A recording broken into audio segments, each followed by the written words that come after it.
Well, welcome everyone. It's a really diverse and international group, and I'm excited to have the opportunity over the next 3 weeks to get to know everybody, get a sense of what people are working on. Jennifer Ponce-de-Leon had originally planned on doing this presentation with me, and it's based on work that we've been doing together over the last 3 years. She's been delayed, unfortunately, so I'm going to kind of be, or have been tasked with summing up a lot of the things that we've been talking about. She will, though, I think, given her proclivity to drink wine, probably show up in a little bit and join us, so you can then hopefully congratulate her on her excellent presentation, or at least the content thereof. The first thing I'd like to do, though, is just give you a little bit of a sense of the background for the workshop and what it is that we've been trying to do with the workshop. I originally founded it in 2008 as a summer program in Paris. But the goal was to have a kind of international platform that would bring people together from multiple different disciplines, fields, both inside and outside of the academy, activists, writers, artists, and intellectuals, and have the focal point be on research and on the use value of education, rather than on the kind of credentialing mechanisms that are generally operative within the academic atmosphere. Meaning that there's an attempt, and I think it's usually a struggle every year, but I rather put it up front than have it come in secondarily. There's an attempt to push back against the kind of exchange value logic of education that is rampant within the standard academy. That is the idea that intellectual production is made by individuals who are in competition with one another, who are trying to get grades or advance professionally, and they do that by amassing a whole series of lines on their CV and thereby promoting themselves within the hierarchy of the academy, which generally leads to consensualism, conformist thought, and intellectual effects of uplift, where people do what will lift them up within the kind of chambers of the academy. Against that, what the Critical Theory Workshop has been trying to do is create a space that is, in many ways, it's a space that's carved out within the gaps of institutions. I was linked for a while to Villanova University. It now has no link, other than the fact that I happen to teach there, to Villanova University. And so it functions as an autonomous institution, but that is in partnership with the OSUSS, with the University of the Commons, and with a number of other institutions, including the University of Pennsylvania in Philadelphia. And within this kind of the interstices of this institutional network, trying to develop a platform for the promotion of radical theory that also develops modes of visibility for types of theoretical practice that are not necessarily those that are either condoned or supported within the standard institutions that we have. So I'm particularly invested in the ways in which, if you look just since World War II to the present, the Marxist heritage, the anarchist heritage, the radical black tradition, the revolutionary feminist tradition, and I could go on with the list of things, have been gutted from the university at various different levels. And so one of the kind of lingua franca of a lot of our discussions will be a form of radical materialism that thinks that theoretical practice is a political practice, and that we have to take that seriously in the way in which we engage with ideas, and as well how we articulate our relationship to institutions. And so my conceptualization of the Critical Theory Workshop is in many ways as a kind of Trojan horse-like counter-institution in which we're nested within a larger institutional space, but trying to do things that aren't necessarily condoned, sanctioned, or supported by those spaces, but at the same time to develop this project so that it is collaborative, international, and expansive, so that there's a real sense of a community of scholarship and not simply a platform for my own voice or having you not work on projects but have people just come and lecture you because they're famous or something like this. And in that regard, it is going to be, I think, very important for all of us to try to shelve the kind of intellectual habitus that tends to be ingrained in anyone who's gone through general education, and whether or not it be undergraduate or graduate education. That is the tendency to, promote oneself through symbolic capital, like name dropping or referencing some contemporary trendy debates that are completely irrelevant to the content at hand, and doing the kind of standard games that I think is the primary thing that one is trained in graduate school, right, is to how to perform the kind of symbolism of self-important intellectualism without any content. Here, I want the focus to be on content, on issues and ideas. This also means that there's going to be, I hope, some disagreement, but that disagreement isn't going to get confused with the kind of ad hominem attacks or the petty academic types of rumor circuits and every other thing that tends to hijack a focus on content. And so for me, the fundamental difference is one of two models of education. Someone brought up Freire earlier. Freire, of course, has the banking model of education, which is the exchange model of education, in which you're simply supposed to learn a certain number of things that are given to you, and then you can cash in on that and elevate your status within broader society, and particularly within the workplace. Here, with the focus on use value, I really want us to be doing autonomous work and to have people's projects come to bear on the things that we're discussing. This doesn't mean that every presentation you have to immediately bring it back to your favorite hobby horse, but instead that what you're working on should segue with the things that we're developing, and that it can be a collective and communal practice. And this is actually quite a difficult thing to do, because I say this every year, but then inevitably, somebody's going to start posturing and posing and referencing, and these things will come up. But if we can stay focused as much as possible on the questions, the themes, and as well a collective ethos that isn't the individual competitive ethos, I think it would be extremely helpful. The other thing that is important to the workshop is the sense of it being an ongoing experiment that is collectivist. And so the reason that the University of the Commons that we're launching this is because, well, Chetan came to this program years ago and is now involved in his own alternative educational platform through the University of the Commons. And 2 months ago, this is all very recent, we decided, hey, why don't we try to experiment with extending what it is that we're doing to an online platform, thereby trying to do the same thing with physical spaces, or to do the same thing with virtual spaces that we've been trying to do with physical spaces. That is that online teaching, as everybody knows, is the go-to kind of touchstone at this point for neoliberal capitalist education, because it cuts your costs in many, many different ways. It renders your faculty more and more precarious, and it's become the cash cow of contemporary education. Well, could we use that platform and those tools to actually do something that's much more interesting, like create an international web of social relations for collective intellectual production? And so this is an experiment. We'll see. I think there are certain things that are going to work and certain things that don't, and we'll learn from all of that as we move forward. But one of the reasons that I insist on that is I think it's really important, if you're involved with alternative educational projects, with activist projects, if there's something that you think would work really well in the workshop, by all means bring it in, because that's how the workshop has grown over the years, is as a collective project with people contributing ideas and different modes of collaboration. John Harfouche, who's going to come and present some of his work, was a participant last year. He's coming back this year in order to present some of his work. Matt Schlesinger isn't here today, but he was in the workshop last year. The goal of the workshop is not to have a kind of one-off summer fun. We'll have fun, starting with the wine and cheese, but that fun will ideally be linked to the constitution of a broader global community of scholars who are doing something that is interesting and important, while at the same time often marginalized or excluded from the dominant and hegemonic spaces within the academy. The other thing that I'll say is that I also have no illusions about the limits of the particular project that this is, and it's related to other activist projects that I'm involved with. And so I think it's important to recognize that we're trying to carve out a space within extant institutions, and there are certain limits to what you can actually do. But I don't think that you're doing interesting intellectual work unless you're finding out what those limits are and you're pushing those limits as far as you can. And so that will also be part of the MO.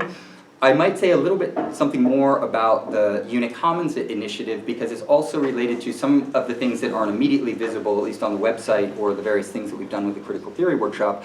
And that is that there's a real investment in a social mission of supporting the work of radical intellectuals who are repressed in various ways around the world. This is repressed because they're fired from their jobs, because they can't get a job in the first place, because they're thrown in prison, because they're killed, many, many different reasons. And so one of the things that we're trying to do is create a space in which there's material support given to these intellectuals and these intellectual communities, as well as visibility to the work that's being done that's so important, that's outside of the academic structure. In the sense that a lot of the ways in which, if you take the US model, for instance, the Imperial University works, is it creates an intellectual elite that produces a particular form of discourse whose social role is to obfuscate the other forms of discourse that are operative. And those who are familiar with the anarchist tradition or a lot of the Marxist tradition will know immediately some of the discourses that I'm thinking of. And that's one of the investments of the critical theory workshop, not only intellectually but also materially, meaning that any of the revenue that we bring in, we use to support repressed academics, to give visibility to people who don't otherwise have it, and to do these types of projects so that the type of intellectual community that we're building is not in contradiction with the things that we're saying and the things that we're invested in. The other thing that I'll say is that there are a number of other organizers who, as I mentioned, couldn't be here today, but I hope will make it for the party. And one of the things that we're doing is expanding. So the workshop began in 2008 as a summer program, but over the last year or so, we've expanded it to begin offering seminars in Philadelphia and a series of symposia in Philadelphia, but we're also working on other projects with the University of the Commons and potentially doing workshops in Hungary or in Mexico and elsewhere. So it's an expanding platform, and we're really interested in getting plugged in and working with other people in that regard. And so there is a slightly dormant Facebook group that you're more than welcome to join. At various times in the past, it's become a discussion center. It's dwindled a bit, but it would suffice to regenerate it. And if you have other initiatives on this front, then don't hesitate, as I said before. Two of the people who will be joining us, Hank and Hannah, will be helping out with a lot of the kind of technical sides of what we're doing, and also developing a short kind of, I don't like the word promotional, but it's the word that comes to mind because it's kind of what it is, a promotional film about the workshop. So that somebody can go to the website and click on it and watch 3 minutes and say, oh, well, this is what this thing is that I don't really fully understand from the website. And so you'll see them taking pictures and taking footage and things like that. If you don't want your footage taken, then just let us know, and we'll make sure that we cut you out of all the films, you know, Stalin style or whatever it takes. But you'll see them around, and hopefully, again, they'll be here later on. Are there any questions about the MO and basic kind of admin things, or should we dive into content, which is my preferred focal point? No? Maybe the last thing that I'll say is that I believe this was all communicated via email, but for the brief presentations that you will all give tomorrow, the idea is that, okay, we just heard your name and what you're interested in, but if you could give us a 5-minute, approximately, synopsis of, this is my current project, these are the questions that I'm raising, these are the things I'm interested in exploring, maybe this is how it's related to the kind of larger horizons of what it is that I'm working on, if it's a PhD or a book or anything else. That way people can have a meatier sense of what it is that you're concentrating on. So for today, I have a series of thoughts that I want to share with you that are kind of, it's a work in progress, and all of the work that will be presented in the workshop is work in progress. All of the invited speakers, I tell them that I don't want to lecture. I don't want to have a set of pre-prepared comments with all the necessary footnotes and then 3 questions that are more or less irrelevant to the matter at hand. And instead, I want theory to be alive and collective. And so I make an effort, actually I don't have to make that much of an effort because I'm so pressed for time, but I don't write out full lectures. I have a whole series of things that I want to talk about that are touchstones for a broader conversation. And that's exactly what I encourage all of the other participants to do when they contribute. So what I wanted to outline today is, based on the work that I've been doing with Jennifer Ponce de Leon, an attempt to think what it means to do critical theory internationally. And the thing that I'd like to start with is a kind of counter-history of critical theory in the way in which it's traditionally understood. And the reason I think this is important is the first time that Jennifer and I were talking about this, and Jennifer does a lot of work on Latin American and also American social movements and how they relate to art and radical experiments in aesthetics. And she told me that what she does isn't really critical theory. And I was a bit surprised by that, because I said, well, what do you mean? And she explained that, well, no, I work on like Latin American Marxism and world systems analysis and these traditions that aren't what is traditionally considered critical theory.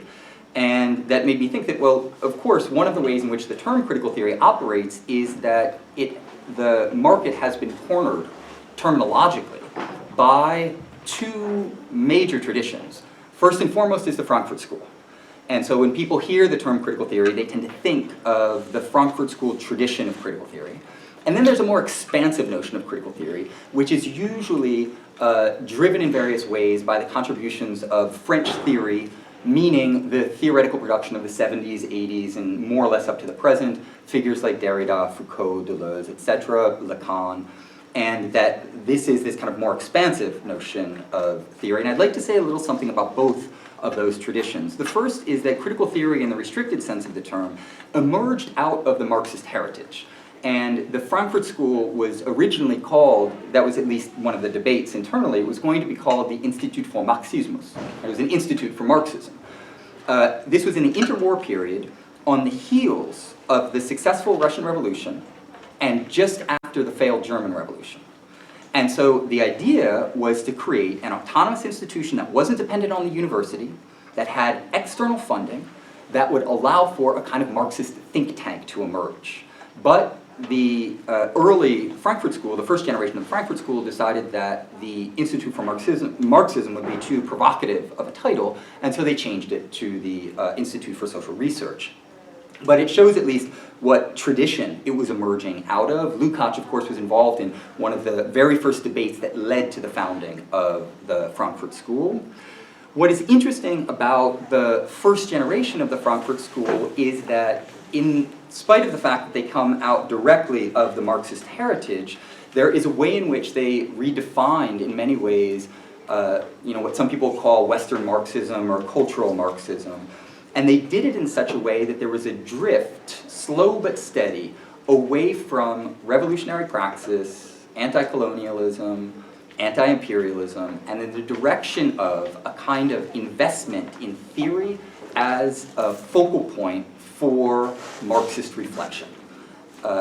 There's a great line, the exact author is escaping me right now, but I could find it easily. It consisted in saying that many people think that someone like Adorno in the first generation of the Frankfurt School politicized the academy, but actually what he did was academicize politics. And this type of critique, I think, is very important when you look at the development of that first generation. Particularly when you tease out the precise political positions that they took in various ways. If you know Edward Said's work on the Frankfurt School, for instance, he has probably provided some of the most trenchant critiques of the perspective of many of both the first generation of the Frankfurt School, people like Habermas and Adorno, but then also the second generation, which is affiliated with the work of Habermas. I'll just read one quote among others. Syed writes, "Frankfurt School critical theory, despite its seminal insights into the relationships between domination, modern society, and the opportunities for redemption through art and critique, is stunningly silent on racist theory, anti-imperialist resistance, and oppositional practice in the empire. And lest that silence be interpreted as an oversight, we have today's leading Frankfurt theorist, Jurgen Habermas, explaining in an interview, this was an interview that was originally published in the New Left Review, that the silence is deliberate abstention. No, he says, we have nothing to say to, quote, anti-imperialist and anti-capitalist struggles in the third world. Right? We have nothing to say to anti-imperialist and anti-capitalist struggles in the third world. Even if, he adds, quote, I am aware of the fact that this is a Eurocentrically limited view. Right? And the critical theory tradition of the Frankfurt School rose to prominence, of course, during a time period in the post-war era in which the combination of third worldism and anti-colonial struggles with the radical black struggle, the queer liberation struggles, and the radical feminist struggles of the 1960s and 1970s were taking over the world.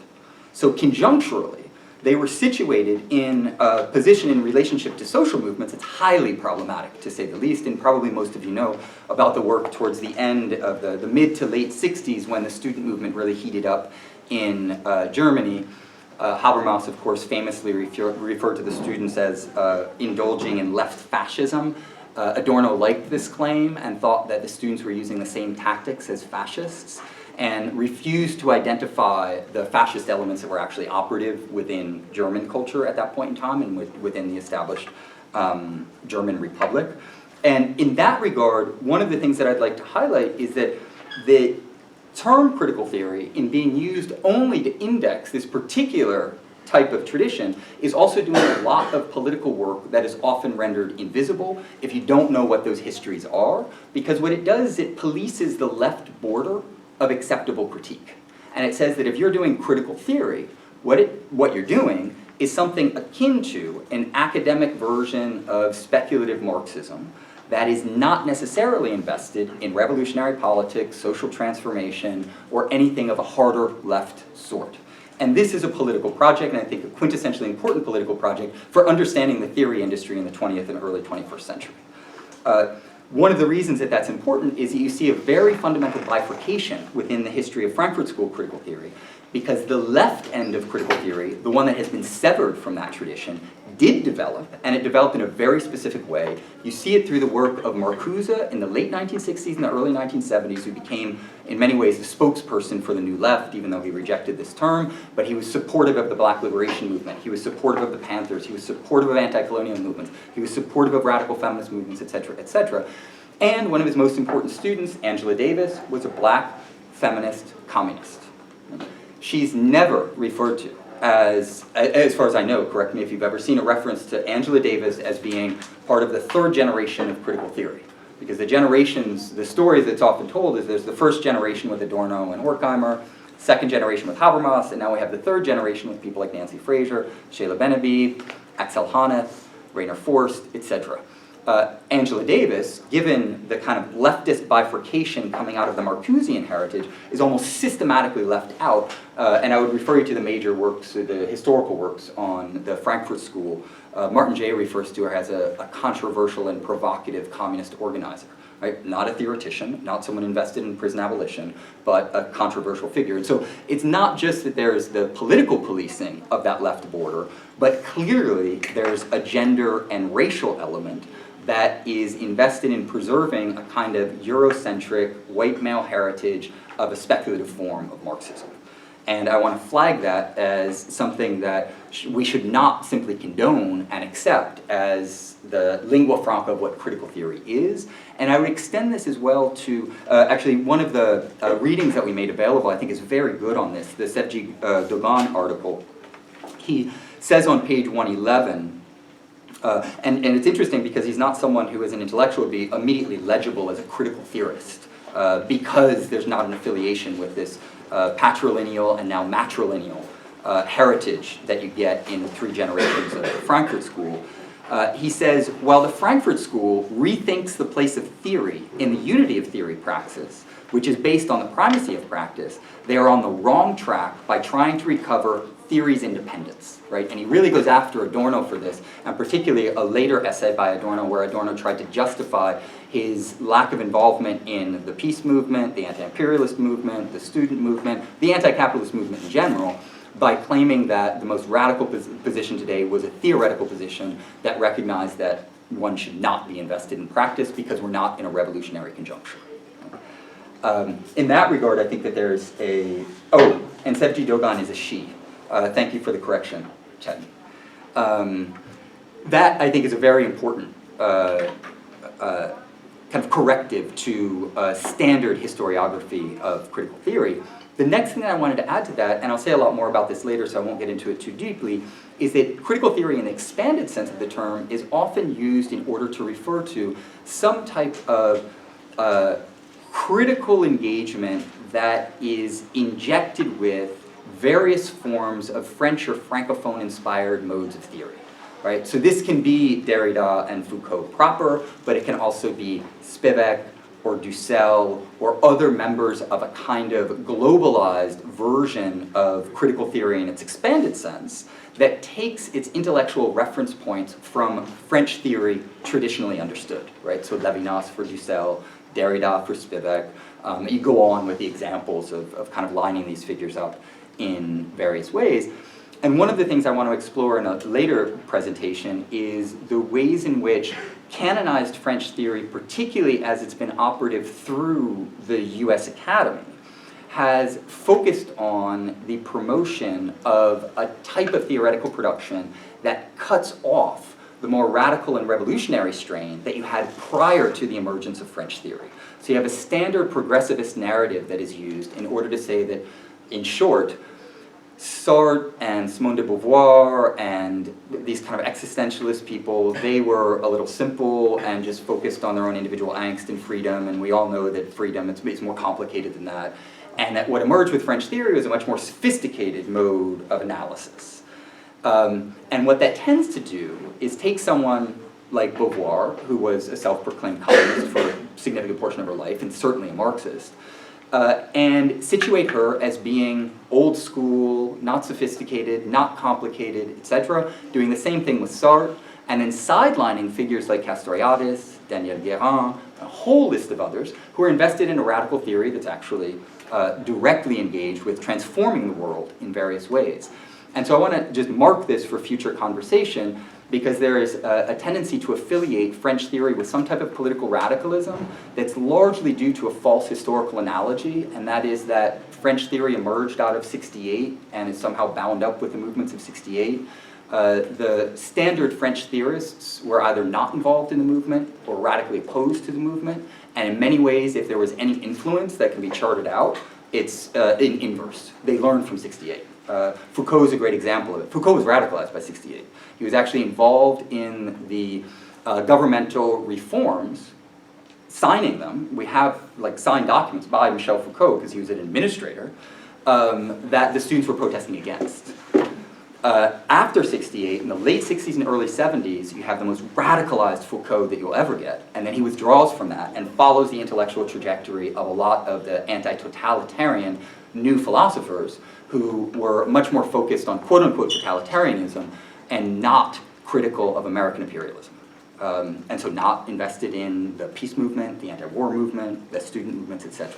I'll say more about that later, but the reason that I want to highlight this is that if we want to think critical theory in an international context, one of the things that we have to do is begin by a kind of counter-history of how critical theory is traditionally understood, and recognize that I think the way most people tend to think hegemonically about an international critical theory is instead taking these two traditions that I've mentioned and then globalizing them in terms of a kind of multicultural diversity discourse, in which the global theory industry would develop by adding the kind of symbolic capital of voices from elsewhere.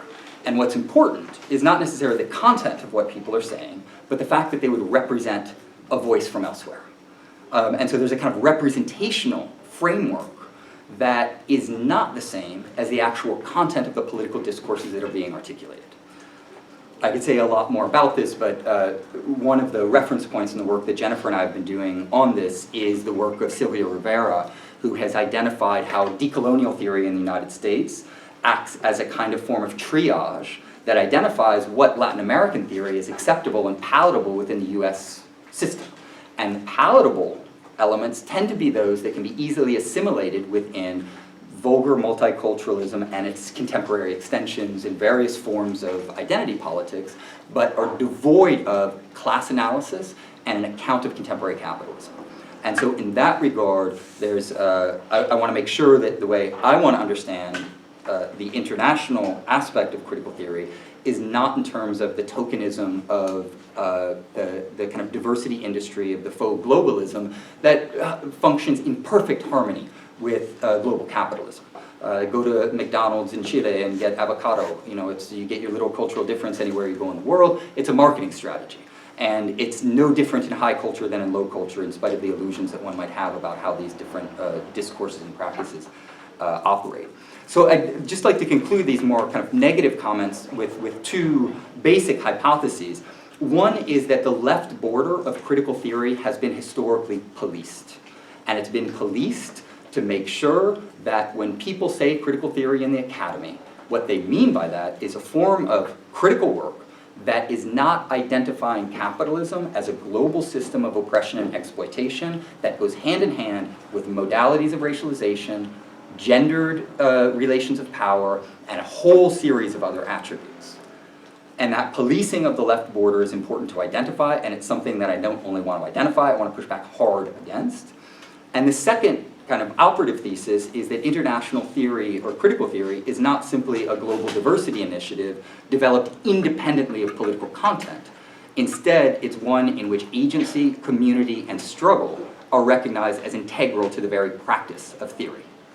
This is one of the reasons that Jennifer and I decided to assign the William I. Robinson essay, because he's someone who would never be identified, at least in a standard class on critical theory. You say, I'm reading William Robinson, most people would be like, well, who's that? And why is he relevant? Because he comes out of world systems analysis, his intellectual coordinates are quite different than someone who would be trained as an Adorno scholar, for instance, or trained in French theory. But what he provides is a very robust account of the contemporary system of global exploitation. And that, I think, is one of the roles that critical theory should play, is to be able to do that. So those are the kind of more negative kind of framing comments that I had. But from there, what I really want to focus on and kind of lay out, and this is all hypothetical, so I want us to engage in a kind of conversation around this, is a series of hypotheses over, well, if we want to think international critical theory outside of these elements that I've identified, what would that look like exactly? The first hypothesis is that international critical theory develops a social epistemology that understands that intellectual production is a material social phenomenon. The way ideas are made is not through individual minds or inspired geniuses or somebody coming up with some new word or metaphor that's going to enlighten all of us or teach us the true political path.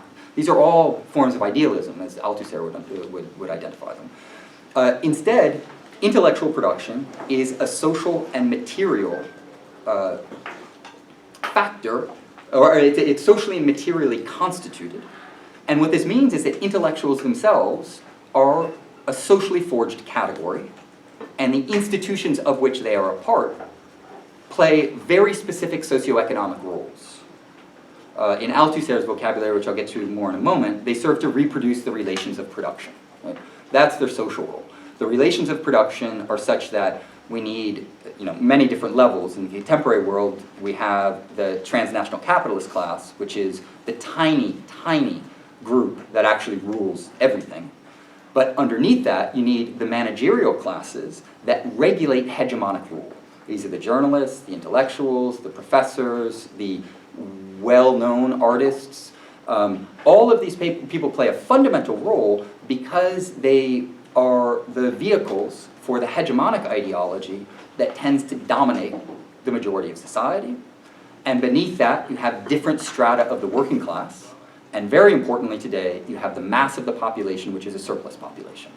They're not even needed for work. We need to house them, cage them, and find other ways of making money off of them. That's how the capitalist system operates. And so that's the social function of intellectuals, is to be part of the social triage that reproduces social hierarchy. So the idea that you would do intellectual work that would somehow be devoid of politics, or that you'd have to figure out what the link to politics would be, or what your political commitments might be, this is all an ideological myth. You don't have to figure this stuff out. It's already there. If you are trained as an intellectual in a particular set of institutions, you are always already an instrumentalized intellectual, because there's a system of material, social, and institutional constraints that have produced you as a subject and bequeathed to you a very specific social role. In that regard, I think that Robinson is absolutely right to point out, he says that all intellectuals are public, in a certain sense, because they're all social vehicles for a particular political project. The beginning point, then, for any discussion of the politics of intellectual life should be a focus on how instrumentalized intellectuals operate and what you do about the fact that you're always already an instrumentalized intellectual. In the case of Robinson, I think he has a very interesting point of view on this, because he distinguishes basically between two tracks, to put it quite simplistically, but I think it works heuristically. Either one is invested in the work of STEM. This is this kind of science and technology drive of the contemporary university. And it manifests itself all across the humanities. Anyone who's familiar with various strands of analytic philosophy, digital humanities, you go on and on with a whole series of ways in which science and technology is driving the educational kind of framework that we live in today. And the imperatives behind that are to reproduce the exploitative system of capitalism at all of the different levels, with the military-industrial complex and the role that the academy plays in that. And so if you don't give any thought to the way in which you're intellectually situated, you're reproducing that system, and that's the role that you're supposed to play. Robinson, though, highlights the other possibility, and that for him is to exercise a preferential option for the mass of humanity, or what he calls the subordinate majority. I'm going to avoid, because I don't want to, in the workshop, I don't want to get into a kind of teaching relationship in which I'm explaining text to someone else or something like this, but there is a very good quote that sums up this particular point that I'm just going to read from Robinson. In the PDF, if you want to find it, it's on bottom of 25, top of 26. There's a slightly different version that he integrated into his latest book, so I'm going to read that version. But I think it goes to the heart of this distinction. He writes, what does it mean to exercise a preferential option for the majority in global society? In my view, what is required in global society, seen from the needs and aspirations of the poor majority of humanity, are organic intellectuals capable of theorizing the changes that have taken place in the system of capitalism in this epoch of globalization, and of providing theoretical insights as inputs to the real-world struggles of popular majorities to develop alternative social relationships and an alternative social logic, the logic of majorities, to that of the market and of transnational capital. So it's very clear, either your intellectual production is hitched to the reproduction of the social relations of global capitalism, or is trying to develop tools that allow us to struggle against the system that has produced the most inegalitarian set of social relations in the history of humankind. He highlights just a few lines further, and I think this is a really fundamental point for him. He says that the key thing here is to bring our intellectual labor, our theorizing and systematic research to bear on the crisis of humanity. And I really like this statement, because it makes things very clear. Is your intellectual labor bringing something to bear on the crisis of humanity, or is it not? Because if it's not, then his argument is, and it's an argument that I agree with, you're contributing to the crisis of humanity. And I'll say more about this in a second. I think it has to do with the specific conjuncture that we are operating within. And so this is the second hypothesis, and that is that international critical theory needs to be materialist. And if it's not materialist, it's not properly critical. And for this, I'll reference this great little Althusser interview that was one of the readings for today, where he claims, and this is a claim that he made in numerous different occasions, he said that philosophy represents class struggle in theory. This is a really interesting thing to think about. Philosophy itself as class struggle. So the type of philosophic or theoretical orientation that you would have is actually part of class struggle. And the reason for this is the following. This is a quote from, the pagination might be slightly different from the version that you have online, but it's on page 6 of Lenin and Philosophy, where it's originally taken from. He writes, the ultimate stake of philosophical struggle is the struggle for hegemony between the two great tendencies in world outlook, materialist and idealist. The main battlefield in this struggle is scientific knowledge, for it or against it. The number one philosophical battle therefore takes place on the frontier between the scientific and the ideological. And so what he understands by this is that idealism is the hegemonic discourse within the university, and particularly within the humanities, because it's what allows for the reproduction of the social relations of production. And it does that in multiple different ways, but one of the primary ways is that it does not give us the tools necessary for a materialist understanding of how the world actually operates, how it functions, so that we can then do something to engage with and transform that world. One of my favorite examples of this is that the building that we're in, and this whole institution, the École d'études en sciences sociales, didn't come out of nowhere. It was part of a political and economic project that was driven by American imperialism.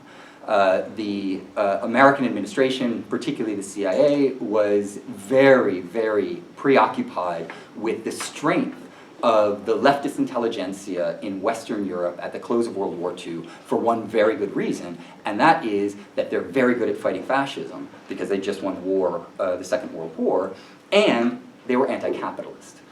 And so one of the things that the US administration and the larger military-industrial academic complex did in France was to invest very heavily in anti-Marxist institutions like this one. What I mean by that is that it was funded by, there was money from the Rockefeller and the Ford foundations. Don't be confused by the name of foundation. These are These are corporations. They're business investments. They call them foundations as window display. And the Ford Foundation, of course, has a rotating door in relationship to the deep state. Many of the directors of the Ford Foundation and the high administration they go back and forth with the deep state. And so it's part of the same general corporatocracy that regulates the US power relations. And the Marxists in France dominated the Sorbonne and the major institutional power sites of the intelligentsia in the post-war era. There's a very good reason for that, and that is because just about everybody was a leftist in the post-war because they were anti-Nazi. They were against the right wing, which was fascist.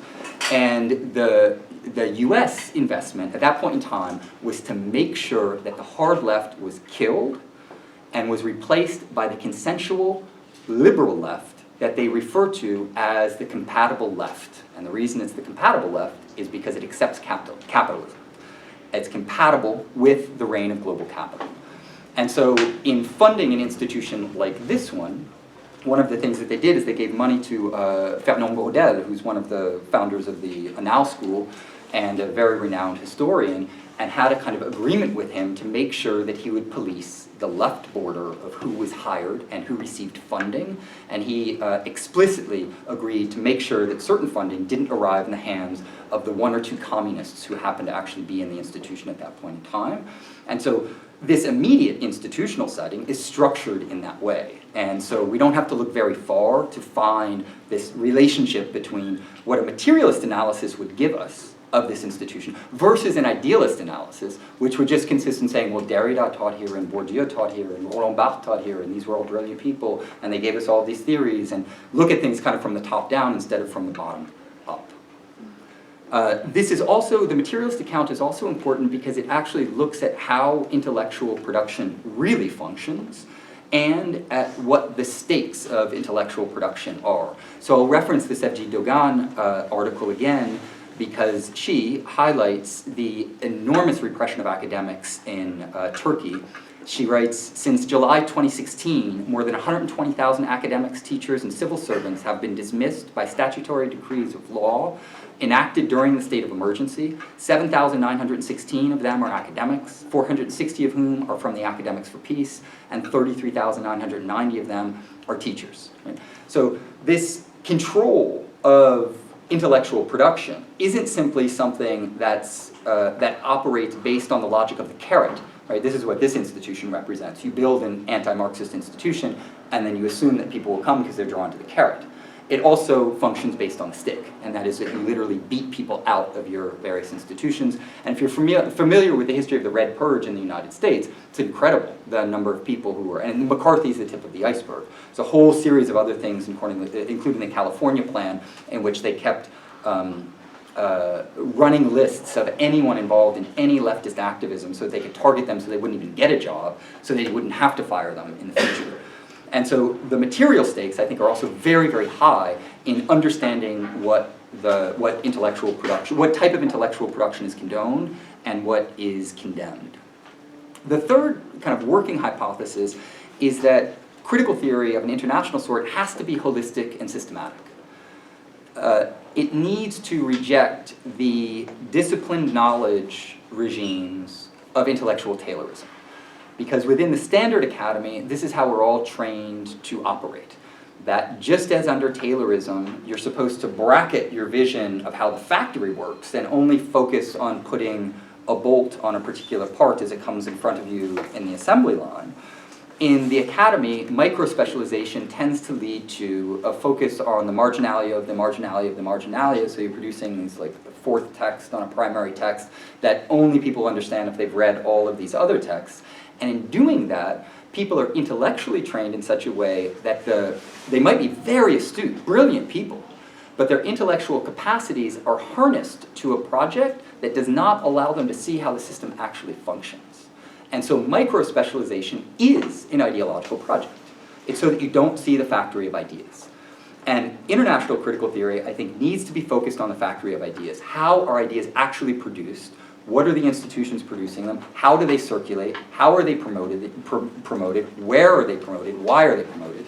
I have tons of examples, like concrete examples of this, but one that comes to mind very quickly is the Ford Foundation, of course, funded the arrival of French theory in the United States by giving a massive grant to Johns Hopkins, which was a sister institution to this institution, founded on the model of this institution in the United States with the Humanities Center and whatnot.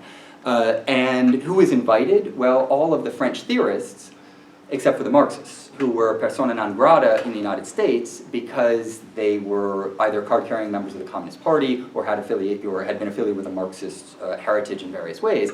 And so French theory arrived already due to this kind of transatlantic triage in which we decided to promote certain types of theorists and not others, right? So Castoriadis wasn't there, Althusser wasn't there, there's a whole series of other figures who could have been invited, but instead it was Derrida, Deleuze was invited, couldn't make it, Barthes, Lacan, you probably know the rest of the list.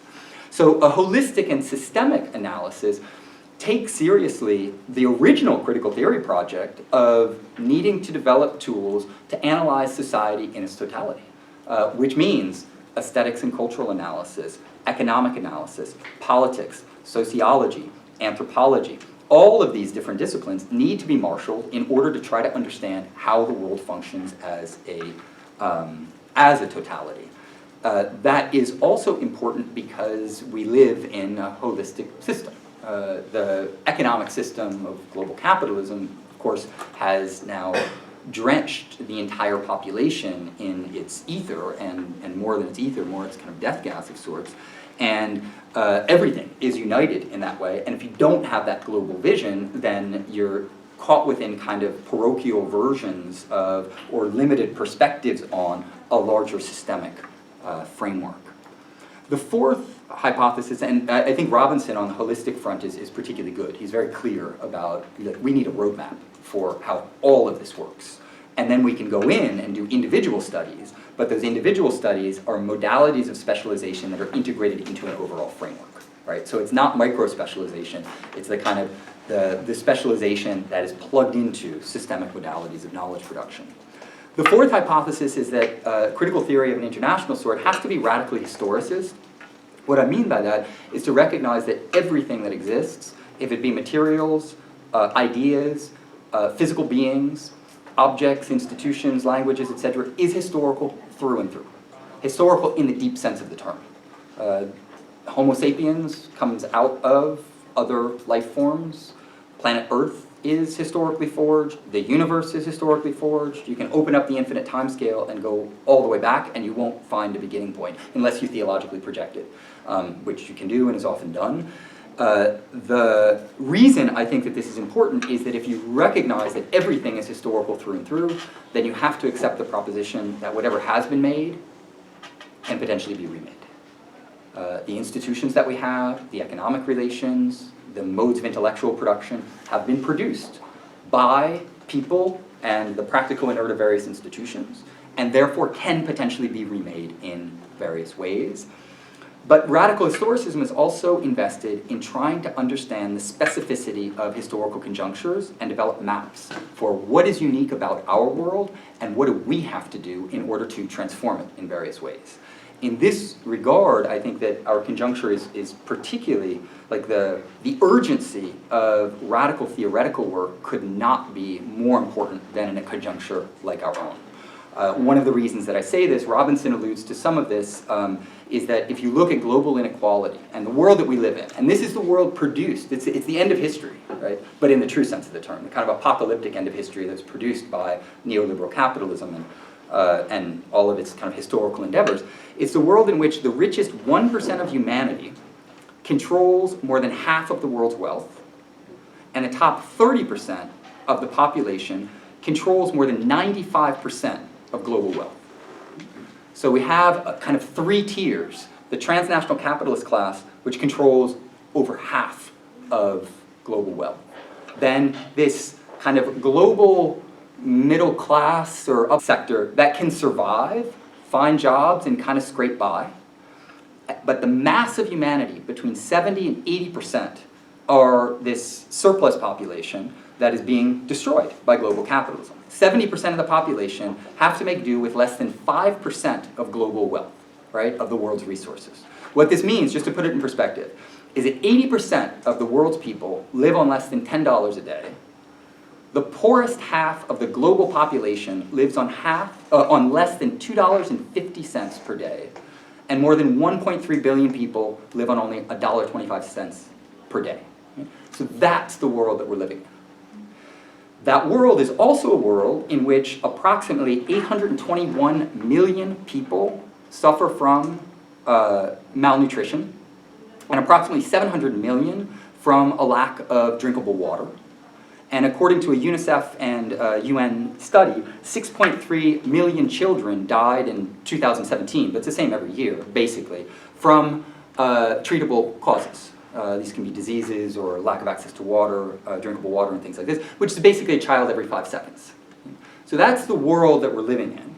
And in that regard, what I was saying earlier about how one's theoretical practice relates to global capitalism, I think that it's important to keep this in perspective.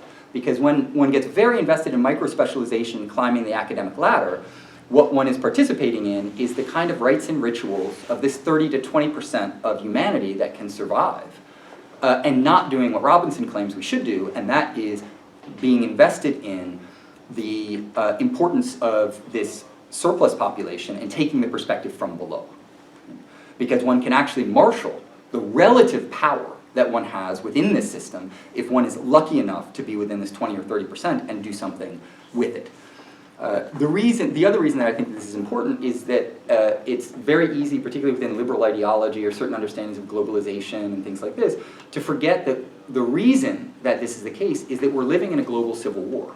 And that global civil war, in Robinson's case, is the transnational capitalist class is hell-bent on doing what capitalism has trained them to do, because they're products of global capitalism. And that is to maximize profit at all possible costs. Right? Human life doesn't matter, the biosphere doesn't matter, nothing matters but profit. In that regard, there's a global civil war against the mass of humanity, orchestrated by the transnational capitalist class, and this 20 to 30% of those who are slightly beneath, the survivable part of the population, are ones that often play the work of reproducing the hegemonic ideological worldviews that allow that global civil war to be rendered invisible, unimportant, not relevant, etc. And again, we come back to this crossroads that Robinson highlighted. Either you're part of the problem or you're part of the solution. Right? Either you're dealing with the 80% of humanity, or you're just shoring up the hegemonic discourse of the 20%, which is serving the 1%. And it's not even the 1%, it's the 0.00001%. Another hypothesis then, and this goes hand in hand with the fourth hypothesis, is that international critical theory has to be radically ecological. And it's a very unique feature of our conjuncture, but to draw on the work of someone like Murray Bookchin, the very important American anarchist, the reason that we have an ecological crisis is because we have a social crisis. The way in which our societies are organized, which is based on the maximization of profit at all costs, is one in which the biosphere, meaning the conditions of possibility not only of human life, if you want to make that distinction, but of life in general, is less important than profit. And this has always been the case in capitalism. It was already diagnosed in the 19th century. Right? In our day and age, though, the ecological crisis is of a really unprecedented sort, because it is, and it's not in the future. It's not like, oh, global warming is going to happen. No, it's now. It is happening all over the world. There's already a kind of global apartheid that is based on the gated communities and the protection of certain areas of the world that are for the rich and the wealthy, who will go there, and then the toxic waste dumps where the 80% of humanity tends to live or be housed, with all the prisons that are born on, or that are built on toxic waste dumps in the United States, for instance, and I'm sure elsewhere. In this regard, it's important to recognize that the era that we're living in is not the era of the Anthropocene, but the Capitalocene. A very clear stat in this regard is that just 100 companies have been the source of more than 70% of the world's greenhouse gas emissions since 1988. 70 companies. That should be, and the US military is, of course, the biggest polluter in the world. That should be the focal point. Sure, change some light bulbs and recycle some stuff, yeah. But at an individual level, you're not actually addressing the kind of larger systemic crisis, which is so integral. Sorry, this is, otherwise I wouldn't answer it, but it's the most important text. It's about the wine. So all that stuff I was saying about the crisis of humanity, you know, it's getting dark in here. I want to make sure that we have some fun too. So let me make sure that we get this, the delivery sorted out. 1 sec. I don't even know what the hell I texted you.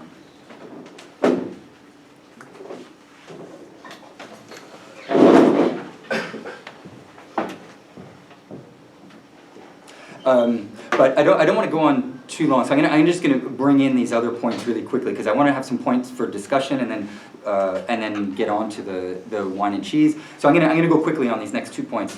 One is that international critical theory needs to be internationalist in the double sense of the term. On the one hand, it has to have a resolutely international perspective that explores theoretical practices from around the world, and this is particularly important because you simply cannot do critique if you limit yourself and your perspective to a tiny portion of the world's population, right? It's usually within this 20 to 30% of the population, and it tends to be extremely Eurocentric, and so you're looking at the intellectual production of bourgeois intellectuals in the global north, in short. That's utterly insufficient if you want to understand the kind of broader modes of intellectual production. But it also needs to be internationalist in the sense that it recognizes that there are many different sites of intellectual production, and the academy by no means has a monopoly on intellectual production. The black radical tradition in the United States, for instance, is an excellent example of it. So the most important intellectuals, in my opinion, in the 20th century who were American were very far from the university. Most of them were incarcerated, and a lot of them were killed. But their intellectual production is of the highest possible caliber in the 20th century. And so that international perspective is not just about looking elsewhere, but it's also about having a different perspective on knowledge production within striated spaces themselves. Right? So it's not just the global north, but the global north has a global south well embedded within it. If you know anything about the prison-industrial complex and social stratification within the United States, within Europe, you already know this. But the other reason that international critical theory needs to be internationalist is that it is invested in the revolutionary sense of the term internationalist. Humanity is at a crossroads, and this crossroads is constitutive of our conjuncture. It's the end of capitalism or the end of us. And in any case, it's going to be the end of capitalism. That I'm certain of, because capitalism is a self-destructive system. It will produce profit at the expense of life to the point of there no longer being life. And at this point in time, it's very likely that that would be the consequence. Capitalism will be abolished because there'll be an ecological catastrophe of such a sort that humanity would be eradicated from planet Earth, and hopefully some other species might be able to develop that would, found some other socioeconomic system that wouldn't be as self-destructive. So, in my opinion, capitalism is going to end. The real question is whether or not we can end it before it kills us. And so international critical theory has to be internationalist in that regard and have an explicit political content and not allow kind of political form to be contented with various forms of political form or representation of various sorts. The last hypothesis is that international critical theory cannot simply be internal to theory, meaning that it's not an individual project. It's not like somebody's going to cook up some new idea and that idea is going to become the flag that everybody else should follow. International critical theory needs to be a collective, institutional, practical project that brings together and produces intellectual communities that themselves will produce the counter-institutions that allow for the fruition of that type of theoretical labor. One point that's very important in this regard is the work of Brecht, who of course famously claimed that, well, you can make an anti-bourgeois play, but if you stage it in a bourgeois theater, you have eradicated its politics. So if you write a kind of anti-capitalist manifesto and then end up just circulating it within the network of university presses and delinked from activist communities and other spaces and things like this, then in many ways you're doing something that is in contradiction with the form that is the vehicle for it. And so I think that Brecht's point is important because we have to recognize that international critical theory is it's a collaborative project. It's a collaborative project of humanity trying to find the tools to save itself from the ecological crisis and the economic crisis that is already underway. So just in conclusion then, to wrap up with all of these points, I'd say that rather than being a kind of global diversity initiative invested in prolonging the more anti-revolutionary traditions of the global theory industry, which moreover are not simply integrated into capitalism but are actually a product of capitalist social relations, international critical theory, as I understand it, and this is also with the work that I've been doing with Jennifer, is a collective internationalist project that seeks to draw on all politically viable traditions of thought, Marxism, anarchism, indigenous traditions, anti-colonial thought, radical feminism, etc. To develop a systemic and scientific analysis of the world order in order to contribute to its transformation. It's rooted in a materialist social epistemology that is holistic, fallibilistic, radically historicist, and invested in the practical transformation of social relations in a conjuncture when we are facing the end of the world as a very real material and ecological fact. So I'll wrap up here and we can kind of open up. I think we still have about 30 minutes for questions, comments, criticisms, etc. And I'm going to stay attentive to this. Anyone like to get us started with some thoughts?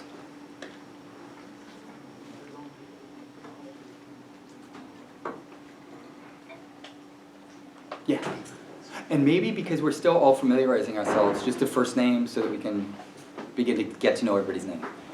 So, I'm Alejo, my name is Alejo, and yeah, I guess I just wanted to sort of think collectively about, I mean, in your characterization is an implicit sort of sense of how ideology works, which is sort of the ways in which the relations of production are reproduced, right? That's implicitly what you mean by ideology.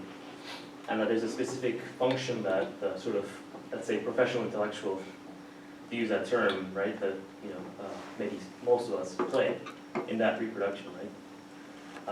But it's not as clear to me exactly that we can sort of easily jump over the kind of debate around the function of intellectuals and, let's say, the vanguards and, you know, how vanguardist organizations often work, right? Right. What is the relation between, you know, I mean, I think as part of the practice of the sort of organic intellectual is either you reproduce it or you interrupt it. It's sort of the two options that you gave. And so the question becomes, how do we not fall into the often, you know, how we often think of, well, we now have sort of an accumulated, you know, there's an accumulation of knowledge that also works at the university level, right? And our function would be to simply sort of redistribute that knowledge, as it were, and therefore explain to the masses what they should be doing, right? Yeah. And so, I mean, that's often, you know, I mean, this very important debate you runs here in Althusser, for instance, on this question as well, right? So I wonder how we think about this, which is often, I guess, the question between theory and practice, broadly speaking, and the ways in which that's been, it's completely disarticulated, right? Because, you know, Althusser was part of the Communist Party and he had a militancy within a specific organizational form, you know, I guess Rancière also comes out of the 67 movement. I mean, so there's these debates that are situated within a specific conjuncture that is not ours. And so there's this task of how do we translate, as it were, you know, these questions. And to me, it's not clear, basically, what is, you know, how you're thinking about ideology and the way that it functions. What are the ways in which we interrupt it? You know, you sort of propose, you know, sort of counter-institutional projects. Because I feel like, at least in the US, there's also this sense of like, oh, I'm a scholar activist or whatever, right? Which is often sort of, I produce these papers that are sort of interrupting the logic of capital, right? So there's also a very easy way to manipulate that position, which often ends up doing nothing else but producing more papers. So personally, for me, it's more of a, how do we exit the academy? And that the academic jobs that we have are simply a way to free ourselves from time, you know, like as a way of buying ourselves time to do something else. At least this is how I can do it. So I'm wondering how people think about their position, and what is the concept of, you know, what is the implicit notion of ideology and its relationship to the organic intellectual that we're presupposing when we make these. Yeah. I'm going to take the liberty, apparently the online audio has trouble capturing, so I'm just going to sum up real quick, correct me if I'm wrong, but it's a question about the implicit understanding of ideology and what I was talking about, the role of the intellectual, and more particularly in relationship to the vanguard, and if it's supposed to play a vanguard role. I disagree with that. Oh, well, I think that that was the question though, right? Is whether or not that should be how intellectuals engage, right?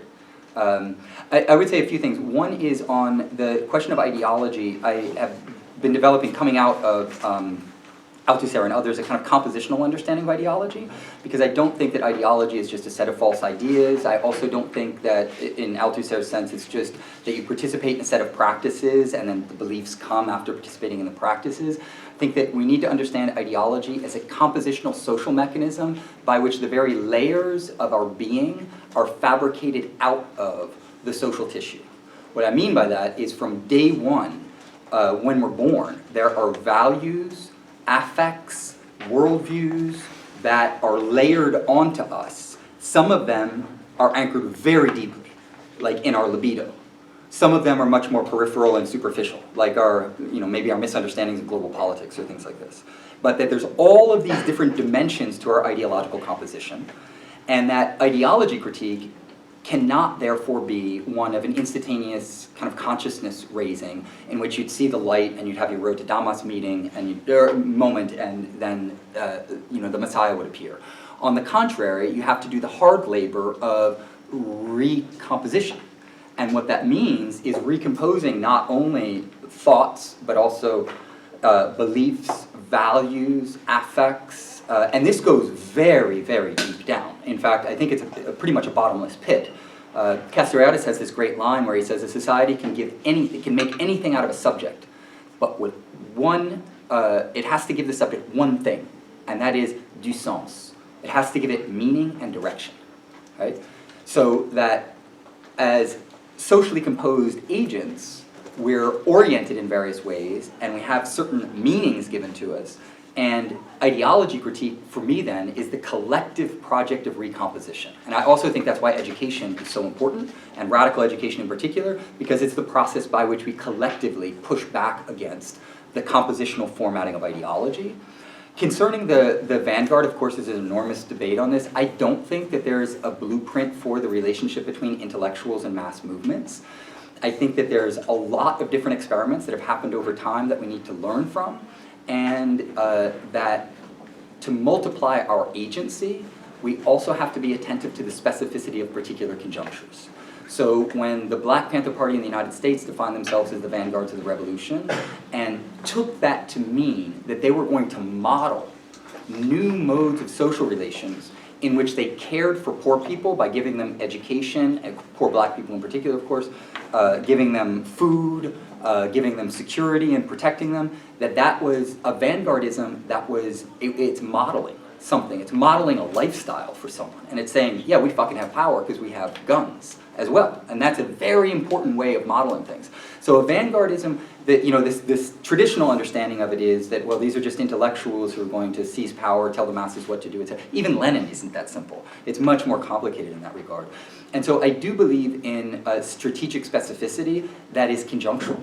Sometimes being a bit more like a vanguard, like the Panthers, that can work in certain regards, but there's no tried and true formula that's going to work in every regard, in every case. And the last thing that I'd say is that we also don't have to put all of our intellectual tokens on just one spot, or kind of bet all things on one kind of investment. I teach in a university. I'm trying to develop with others alternative counter-educational institutions. I'm involved in activism. I'm involved in multiplier agency. Don't collapse it. Get involved in a lot of different things, because hopefully they'll enrich one another. And so I also think that it's important to recognize these different registers and try to navigate between them. There's another comment or question. So I thought a lot about your question ever since I was in college, because I was reading I was heavily influenced by both Marx and Foucault, and I was reading all their radical works on social change, but I gave up on becoming part of Beyond the Bottle. I was part of all these activist groups, and I realized that I started not joining them, and so I thought of myself as a hypocrite.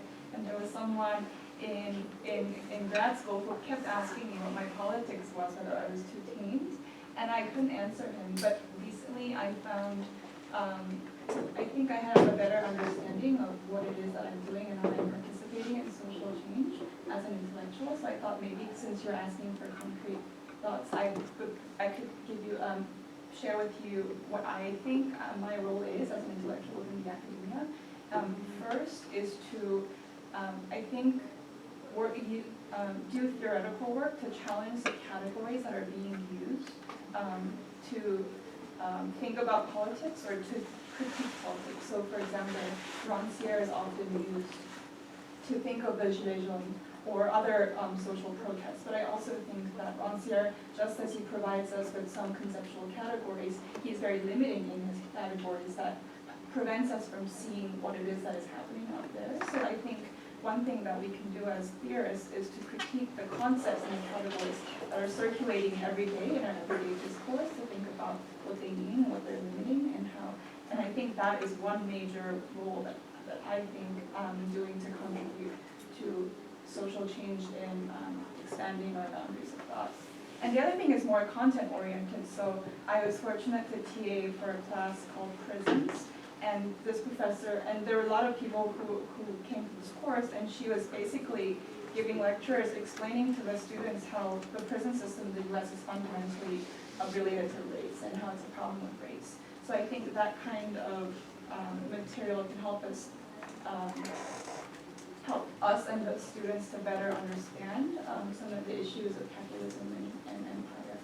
So I thought that maybe they are definitely limiting because it's still within the academy, but I thought those were reasons. Yeah, I'll just sum up for the people online that you're interested in how intellectuals can cultivate critiques of the dominant categories used for framing a contemporary understanding of the world, if it's social movements like the Yellow Vests or other such things. And you highlight as well the education around prison and its relationship to racial apartheid in the United States, in short. I'm going to ask, the wine and cheese is actually already here. David, would you mind running down and getting there's a delivery. I want to keep talking for at least a little bit, but Where should I take it's 1:05. We're going to have the party in here. Okay. Would anyone need some air? Probably everybody does. But if anyone would like to run out with David and get a few, but there's just boxes of wine and cheese and things like that. Yeah, and bring them here, and then we'll set it up in here and we can mill about out on the balcony, I think. But take my phone because Charles might text you. Okay. Is that cool? Yeah. Okay, thanks, I really appreciate it. Anyone want to join David for the wine and cheese? Claren, you're going to help out? Cool. Thanks so much. I think those are both really important points. I'd like to come back to the earlier one too, because there is a way in which, and this is something that happened a lot in the 1970s in France, for instance. In the heels of '68, a lot of people said, well, writing is political, and I'm doing my writing. And writing can be political, but there are different forms of writing. It depends on how it circulates, it depends on who it's for, and what the social life of that writing really is. And at times, there are modes of writing that are political that circulate within the elite intelligentsia and what Edward Said calls the kind of academic circles that just reproduce themselves, and where critique operates as the kind of symbolic capital, and sounding radical is symbolic capital, but it's not actually about real struggles. And so I do think that the connection to activism is absolutely essential, because that's the material world that we're living in. It's a world of struggle around who has power, who does not, and how we understand that world. And so I would further this point as well, is that, of course, Lenin was very clear on this, you have no practice without theory. Anyone who does anything, practically, has a theoretical framework. Often those theoretical frameworks can be limited in various ways, like somebody shoots somebody in your neighborhood, so you go riot and you burn down part of the neighborhood. That can make sense in certain cases, but when you look at it systemically, riots can also then just further police repression, further the criminalization of certain communities, etc. And so there are different modalities of organization that are bound up with your world understanding. And if your world understanding is, well, instead of having a riot, what we need is a union, a revolutionary group, some type of modeling vanguard, an anarchist space where we can share ideas and produce counter communities and show people that another world is possible. I think all of those are good and interesting possibilities. One of the things that I think is very problematic on the hard left, and by that, or I would just say the left, which is the anti-capitalist left, is a certain form of sectarianism, which consists in saying that, well, we're the Marxists and we know there has to be a vanguard, or we're the anarchists, we know everything has to be horizontal. And of course, there are certain Marxists like that and anarchists like that, and you could go on with the stereotypes, but our backs are so much up against the wall that a lot of this I find to be a waste of time. The hard left right now is microscopic, particularly within this 20 to 30% of the managerial class. And it's microscopic because it's been systemically destroyed. It has been targeted and people have been killed because of this. and incarcerated and had their lives destroyed. And this continues. And with our backs against the wall, getting into these nitpicky arguments, I think, is much less productive than saying that we need to agree on a common strategy. And that is the goal of dismantling the most exploitative system that we know. But the tactics are very conjunctural. And it might be that certain modalities of anarchist organizing work in one time, at one place, or for one community. Marxist, or indigenous, or anti-colonial, or radical feminist, or black radical, might work in different conjunctures. And if they can cross-pollinate, even better. So I'm very much in favor of a kind of anti-sectarian revolutionary leftism as an invention of a kind of new space for political imaginaries that's not beholden to the old battles that have really, unfortunately, handcuffed a lot of the radical left. Other questions, comments, criticisms? Yeah.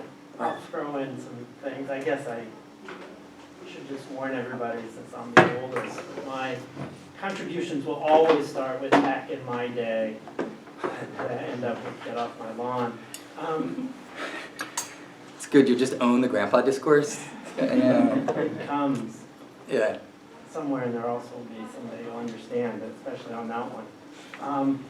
Okay, so I guess I have two related points. First is, I'm glad you put up that optional paper. I thought that was really an excellent paper, and I would certainly recommend if anyone hasn't read that, they should read that. The one on Turkey. Yeah. And yeah, that was really good. Interesting comparison with this one.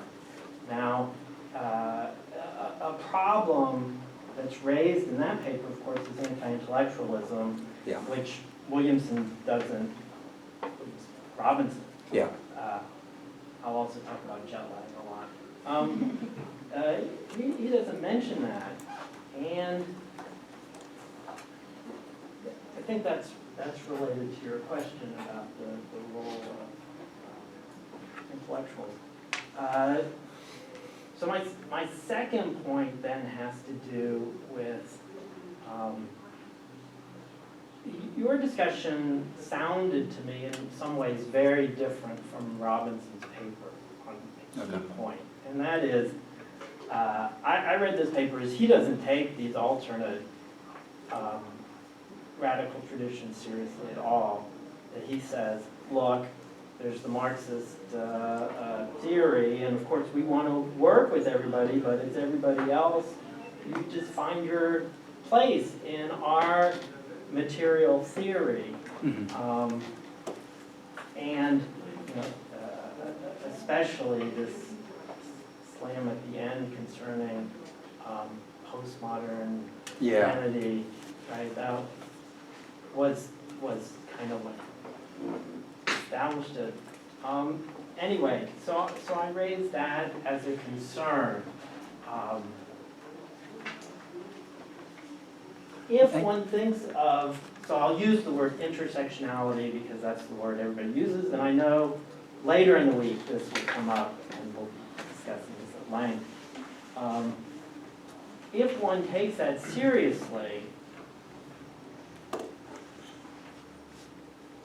it looks like a big unknown.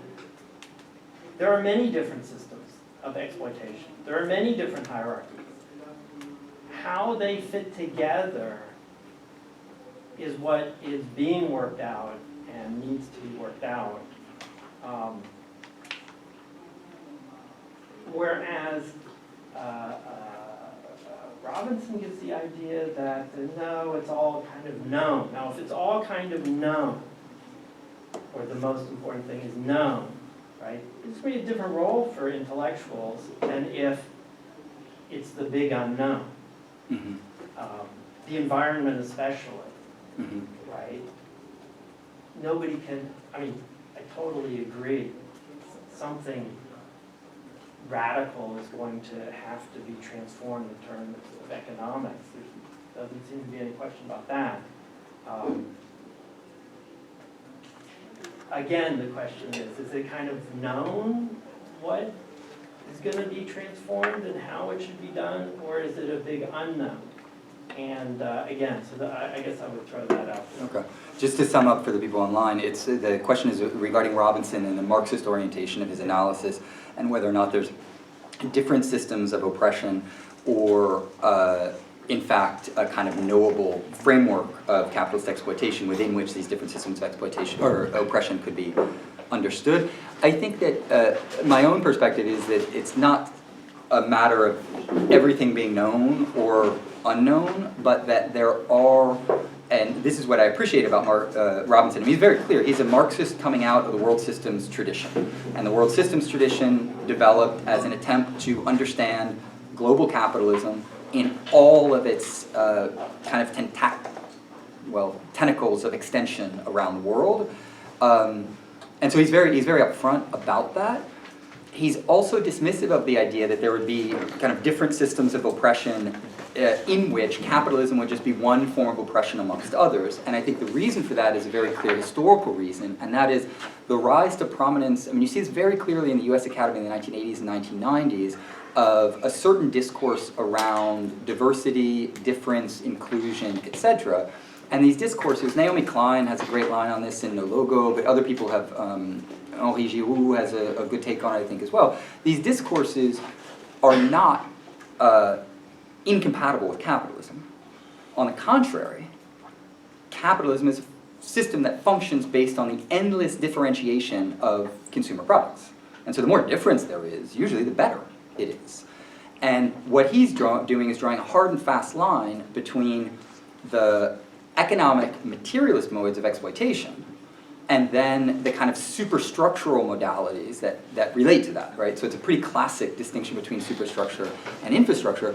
And for me, what is important is to recognize that what he calls critical globalization studies, or what I'm calling an international critical theory, is scientific. And it's scientific insofar as it puts forth propositions that are fallibilistic and that attempt to map the world as it currently operates in the best possible sense. So for me, the test is whether or not he's correct about his diagnosis of something like global capitalism, or about how postmodern discourse functions within the US Academy. And I think we can assess those claims, because my epistemology is a social epistemology, and it can be based on the corroboration of whether or not the facts that we have access to can be fit within that systemic mode of analysis. And so in that regard, for me, it's not like there are unknowns or there are knowns. Instead, there's a scientific enterprise in which certain things have been clearly established, like the stats established by Oxfam. Oxfam's a liberal institutional apparatus. It's not Marxist, it's not anti-capitalist, but it has demographically and economically described this class stratification in the world. I don't think you can call that into question. I think that is framed as all facts are, but it is a given element of the contemporary reality. And so what we need to do is test those claims. And verifiability is important, because a lot of the kind of critical left intelligentsia has been hijacked by the idea that, well, either there's absolute truth and it's all-knowing, or you have to doubt things and be skeptical, and somehow doubting and being skeptical is critical in and of itself. Skepticism is a position, and it's a position that is clearly articulated based on other presuppositions, and it's also a political position. And so in that regard, I have a much more, either gracious or open reading of Robinson. I also do think that until the Marxist analysis of the global economy in its most contemporary form, in the work of people like Robinson, and I could give a long list of other people, has been disproven, then it's the best operative model that we have. I don't know anyone who'd be a better economist of the global economy, of global capitalism than someone like Robinson or other of his ilk. I'd be open to reading them, but I'm not thinking of people like Krugman or the kind of liberal economists who have won all of the awards, of course, by the major institutions that are driven by capitalism, but somebody who actually understands how the world works. Yeah. Oh, actually, I'm sorry, there was an online question that Chetan had texted to me. Can I just share it really quickly? I know we'll figure out how this online thing works, and I don't want it to become, where there's a bunch of tech problems and it's a bit awkward. But he just texted me this. So it's Dong Yang who asks, Hi, thank you for the wonderful intro. My question is, how would you characterize the meaning and function of the very word critical in critical theory, be it from the Frankfurt School perspective or the French theory perspective? In recent years, there is a philosophical tendency to debunk the overly negative and suspicious gesture in the practice of critique, launched primarily by Bruno Latour and Rita Felsky. What would you think critical theory itself needs to undergo, or would you think that critical theory itself needs to undergo certain self-reflection and redirection? That's a great question. If you know the essay, the famous essay by Bruno Latour saying, has critique run out of steam? And the answer to that is yes. Latour's political position, if you're familiar with it, is definitely not anti-capitalist, definitely not revolutionary. He is very close to the kind of STEM orientation that Robinson goes after, and so I have no problem saying that what has run out of steam is the Latourian attempt to endlessly invest in modes of description that actually don't go to the root of problems. Like, he's been doing all this work on ecology and hasn't gone to the root of the problem, and that is the Capitalocene that has produced the ecological crisis. And if you don't go to the root of the problem, then you can't find the solution to that problem. And so if something needs to be done about critique, and this is what I try to do at least in some of my comments, is that it has to be radicalized. Critical theory, instead of being a form of academic Marxism or the giving radical symbolic credentials to something that sounds trendy, needs to be something that's engaged in the real world. And the generation, like maybe not our generation, but definitely the younger generation of which most of you are a part, you are really the generation that's riding on this. Like, a lot of what is going to happen in the world is dependent on this next generation and the horizons within which that generation works theoretically and hence practically. But there was another question or comment. No, my question was also about Robinson's article. Yeah. I enjoyed the paper, but there's one passage that I didn't agree with. Yeah. So maybe, I don't know, I can pose this question and everybody can clarify. Because on page 30, Robinson says, we should follow Susan George's advice and study not so much the oppressed as the powerful. And then he cites and endorses George's claim that the poor and powerless, and I'm citing Susan George, the poor and powerless already know what is wrong with their lives, end quote. And I don't know, I don't think I agree, or maybe I don't understand this part, because how do you explain the fact that the poor and powerless oftentimes vote for right-wing politicians? And so I think, and we were talking about how ideology critique should be a collective enterprise of recomposition, and I don't think this is square with that, precisely because there is ideology. The poor and powerless aren't really, they don't know what is wrong.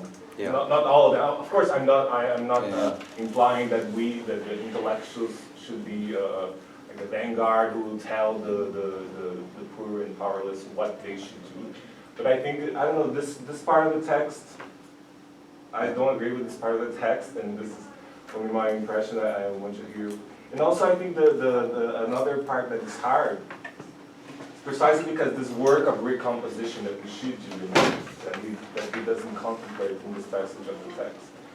I think for me, as a radical scholar, I think it's just hard to do this recomposition precisely with those who are poor and powerless, not all of them, but those who, let's say, who vote for right-wing populist politicians. For me, this is hard, because when I'm here and when I'm with people who think like me, it's easy for me to put forward my positions and try to criticize what's wrong. But often when I encounter those who have really different views, sometimes I'm silent. So I hope we can, I don't know, talk to them. Yeah. No, that's it. You want to respond to it? Yeah. Yeah, I mean, I just want to respond because when I read that passage, I had the exact same reaction. Where I was like, I don't know if this is true, like, right? And also, I mean, for me, it's like I study anarchist history and I study movement history, and I don't study the powerful, right? I don't study the wealthy, and if the only good thing to do is to study the wealthy, then I'm like, well, I guess I'm not doing anything. But then I was thinking about it, and so I don't know the work of Susan George, but when I was rethinking this passage, I think that maybe she was meaning more like a study of poor people as an object, like say like sociological study of poverty that is just like, I don't know, like talking about and explaining or exploring like poverty, rather than a like politically motivated like study with the masses, say, and is connected with them and connected with political struggle. And because, I mean, later he says that that the role of intellectuals must be to actually to be engaged and not just studying the powerful, but actually you know, performing that function of actually being engaged and involved in building counter-hegemony. And part of this is like self-knowledge and self-knowledge through struggle. And so I think that there is still a role to be played in a kind of studies from below and like movement histories and histories of alternatives and histories of different kinds of political practice that isn't just, oh, we can only study the powerful, but it's rather, you know, how do we produce knowledge in concert with other people in a useful way that can be like mobilized.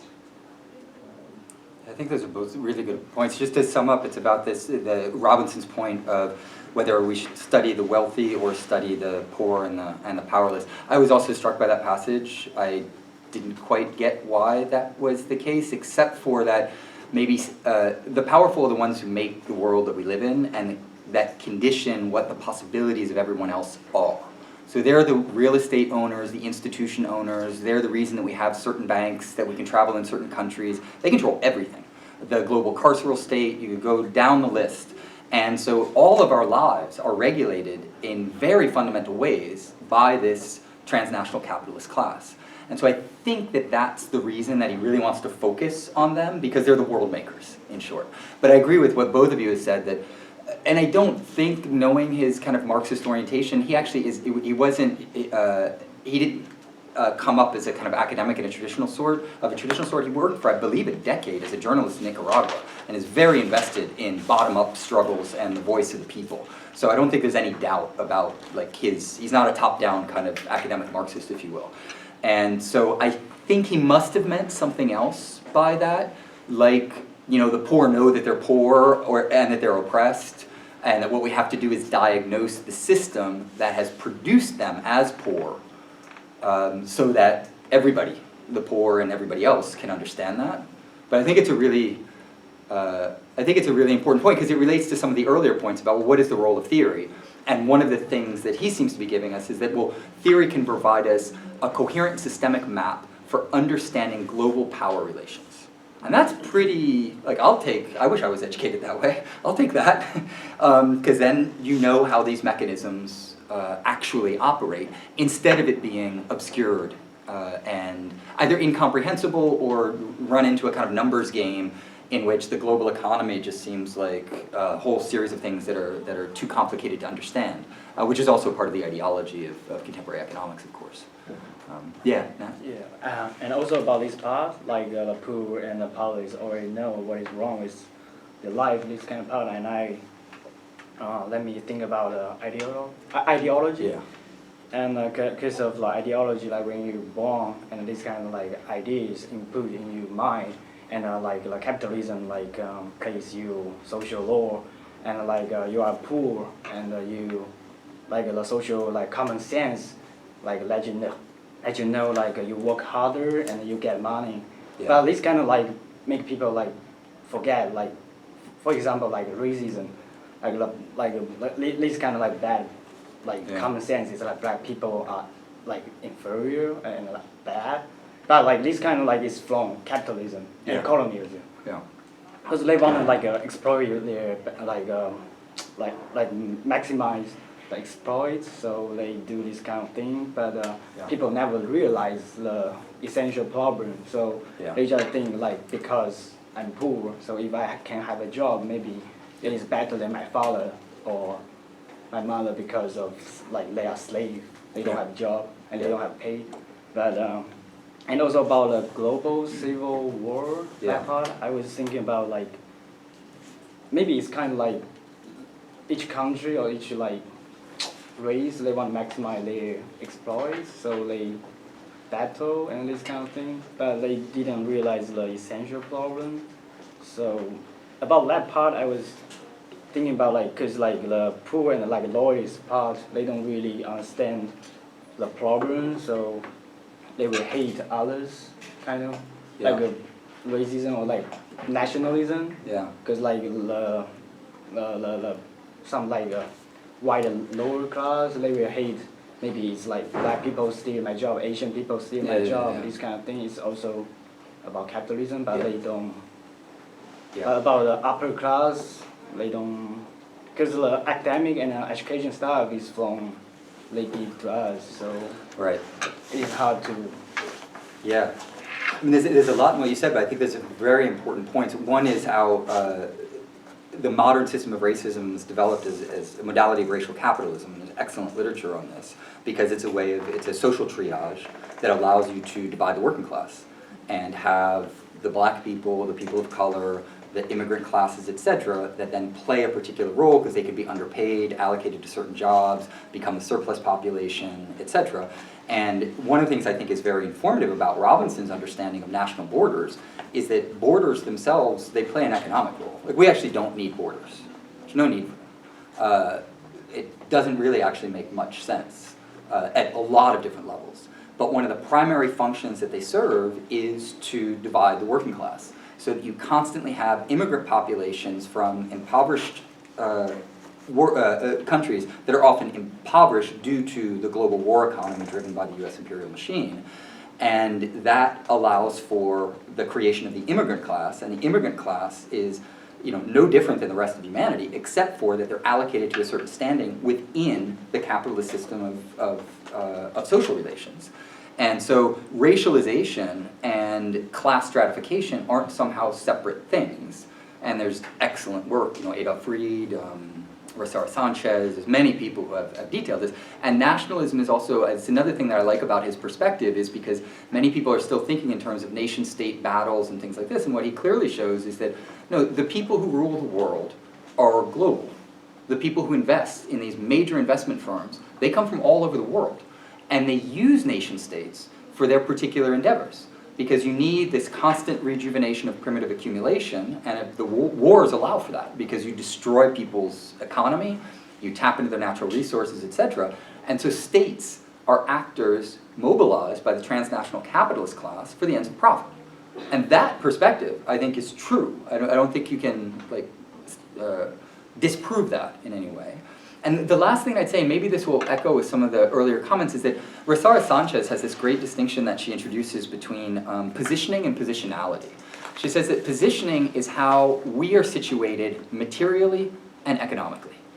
And it's not something that you can just choose, like you're born into a particular class or with a certain economic standing. Positionality is how you understand that. So you can be a poor person and you can say to yourself, well, it's God's will, I just have to work really hard. Or you can be a poor person and say, oh, it's because I'm of a certain nationality. Or you can be a poor person and say, I'm a poor person because I'm a targeted racialized subject within the immigration regime of global capitalism that has produced me a surplus population. And that would be Robinson's account. And with Sanchez, what she says is that the relationship between positioning and positionality is that positioning is factual. We're all factually in a class. We can deny it or look the other way, but we are factually situated within a particular class.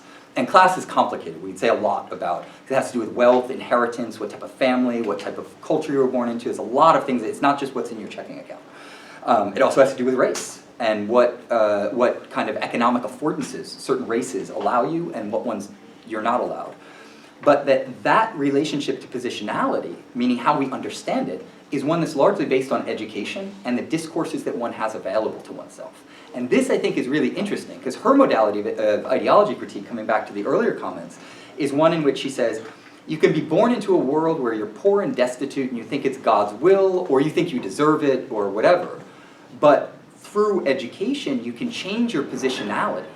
And in doing that, you're changing your operative understanding of why it is that you're poor. In doing that, you change your immediate political context and the nature of your political agency. Because you move from being just the result of either God's will or stupid or whatever other ways people are racialized as being inferior, and you transform it into a mode of empowerment, that you've been constituted this way and that you might be able to do something about it. And that, I think, is a really interesting juxtaposition that she developed, which is related also to this compositional notion of ideology. We can actually recompose ourselves if we begin to reconfigure our worldviews and understand how poor immigrant subjects, for instance, are socially constituted. Now, I'm a little vigilant about time and heat, but if there's another question or comment, let's definitely get it in, and then we'll break and get some air and wine and cheese. Going back to the passage on Robinson, I was not struck by that passage because so my brother studies social sciences in Brazil, and he studies his thesis is precisely on the elites of Brazil and what moves them, or like I think I read this passage more as an invitation to also study the powerful and not just focus on the oppressed. And I think it's really interesting because if you stop to think about it, there's also people behind capitalist exploitation, even if it's less people. And it's people who have a lot of influence on things and a lot, I mean, powerful, the name says everything.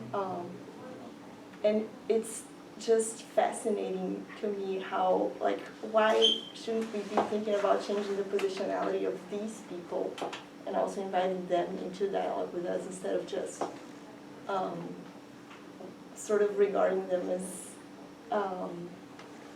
like it's impossible to have dialogue with them as well.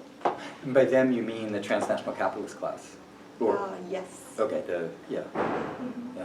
It's interesting, I don't know if anybody's read Giants, it just came out by Peter Phillips, which looks at, Robinson actually wrote the preface to it, and it is an account of, if you know The Power Elite, which is a quite famous book published in the mid-20th century, that looked at how the US corporatocracy works, and who the real business leaders, journalistic leaders, political leaders are, and what their social relations are, and how the machine operates. And one of the things that he develops in this is a plea to the transnational capitalist class to become aware of the fact that they're destroying the conditions of possibility of life, and therefore of their own lives as well. And so he has this letter at the end kind of addressed to the transnational capitalist class, which is interesting because it makes precisely, I think, the point that you're making. And there are some of those people, like the Jamie Dimons of the world, who would be open to certain parts of that. Like, oh, the environment seems like, yeah, we might need a functioning biosphere, but not other parts, like we gotta keep profit up. But I also find that that particular orientation it doesn't take seriously the extent to which the transnational capitalist class is a product of capitalism. And it's not about individual choices, it's about a system that produces class subjects. And it's often forgotten from certain perspectives that just as the poor are the result of the capitalist system, so are the rich. Marx was very clear on this. The bourgeoisie is a product. They're a product of the system, and so we shouldn't get hung up on the people themselves because they're actually just playing a particular social function. And if those people don't play it, somebody else is going to play it. And they know that. That's one of the reasons that they play those positions so well, meaning that they're so draconian in their destruction of everything around them in the name of profit. And so I don't think that there's going to be an enlightened reformism of the transnational capitalist class. I'm much closer to Robinson in thinking that the only way things are going to change is bottom up, because it's the only way things have ever really changed. And that doesn't mean that you might not try to coax the system in various ways, because based on the kind of earlier conversation, I think multi-agential approaches are important, and that if we can stave off ecological destruction through something like a Green New Deal for a little bit more time, while recognizing that that's within the framework of capitalism and utterly insufficient, then we can do both and. You don't either have to have complete overthrow of the capitalist system tomorrow or utter reformism. You can recognize that you have to work at different stages in order to leverage the system and gain power over time. So I think it's important that Phillips did that book and did that call. I just don't believe as strongly in it as he does.